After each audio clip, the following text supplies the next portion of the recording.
Welcome to Fantastic Vision. Please subscribe us before you watch today's video. In order to restrict the development of semiconductor technology in other countries, the United States has gone to great lengths and spared no effort, and has restricted almost everything it can. From lithography machines to EDA chip design software, to various advanced process chips, they cannot be shipped to the mainland Chinese market at will. Not only the mainland, but Russia was also subject to sanctions from the United States and Western countries, and was unable to use their technical facilities. However, after China and Russia's respective research and development, Huawei's Kirin 9000S chip has returned, and Russia is also promoting the development of 7 nanometers lithography machines. Have the US chip rules expired? The United States is the origin of semiconductors. As early as half a century ago, Intel Corporation carried out research and development of microelectronics technology. Humanity's first integrated circuit and chip products were also produced in the United States.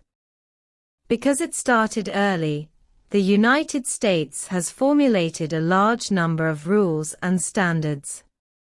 If other countries want to obtain the most advanced chip technology support, they can only cooperate with the United States, and China is no exception. The Chinese market has attracted a number of US companies such as Intel, Qualcomm, AMD, and Nvidia to settle in. China meets chip demand and US companies earn revenue, achieving a win-win situation. However, since ancient times, China has had a saying of learning from the foreigners and developing skills to control the foreigners, which means learning advanced Western technologies, and then catching up and surpassing them.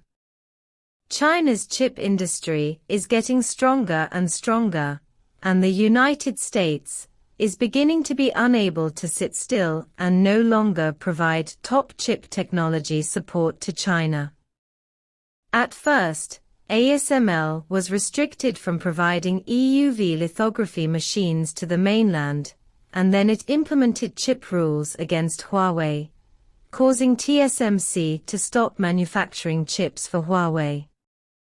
More actions followed, and high-end EDA industrial software, high-end GPU chips, etc. were all subject to export controls.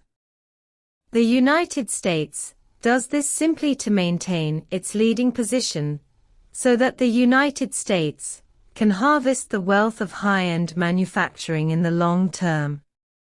If the US's chip rules against the mainland are to maintain competitive advantages, then its move against Russia is to take advantage of the situation.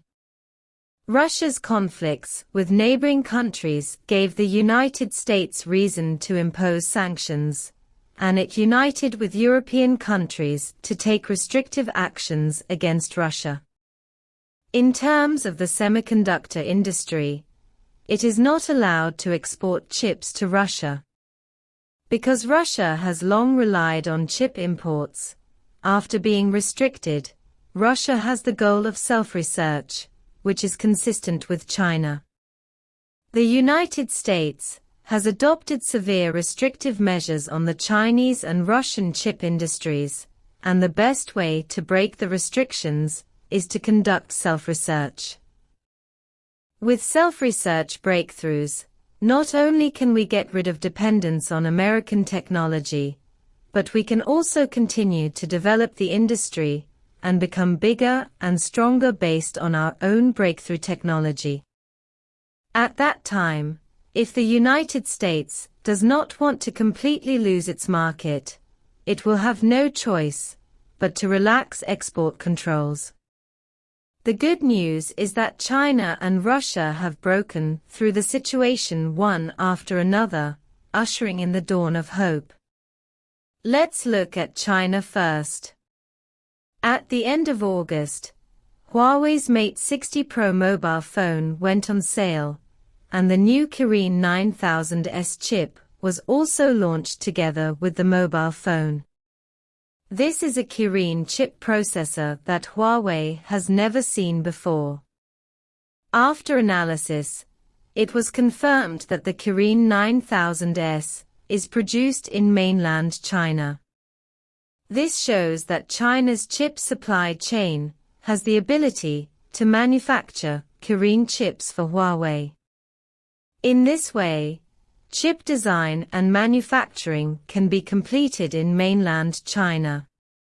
By having independent chip design and manufacturing capabilities, mainland China can reduce its dependence on foreign technology and improve the country's technological competitiveness and independence.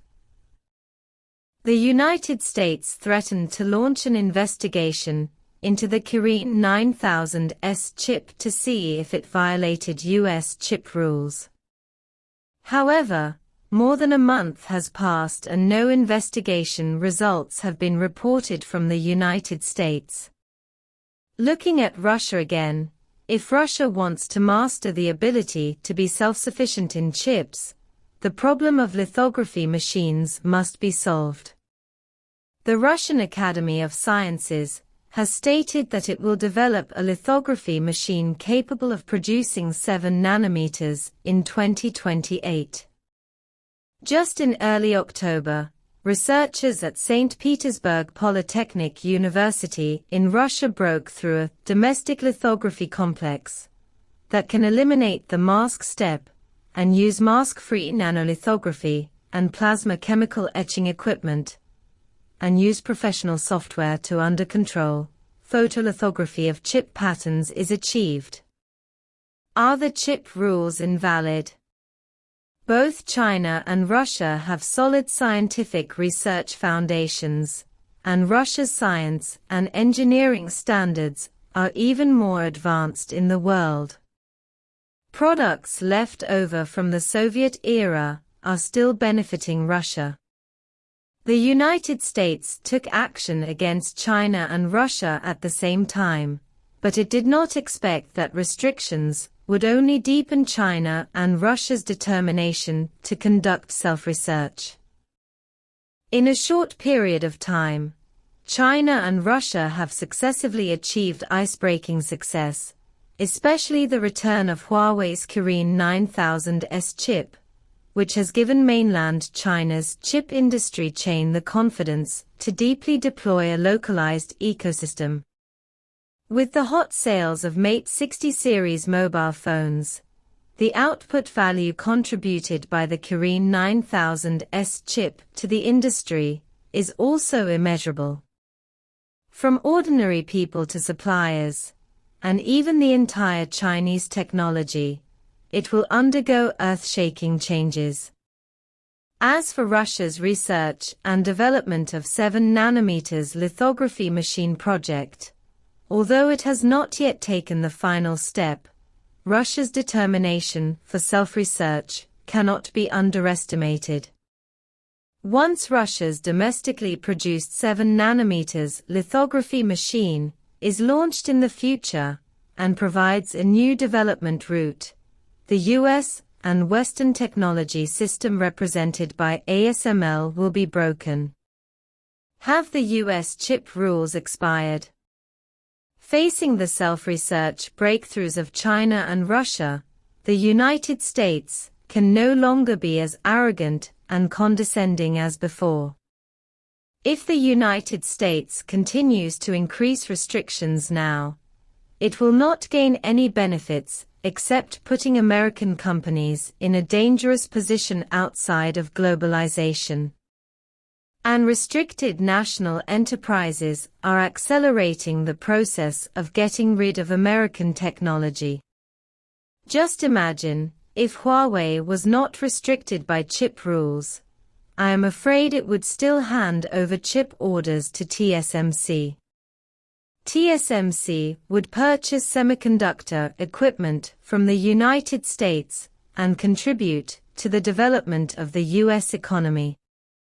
If the United States chooses to develop against globalization, it will have to bear the corresponding consequences.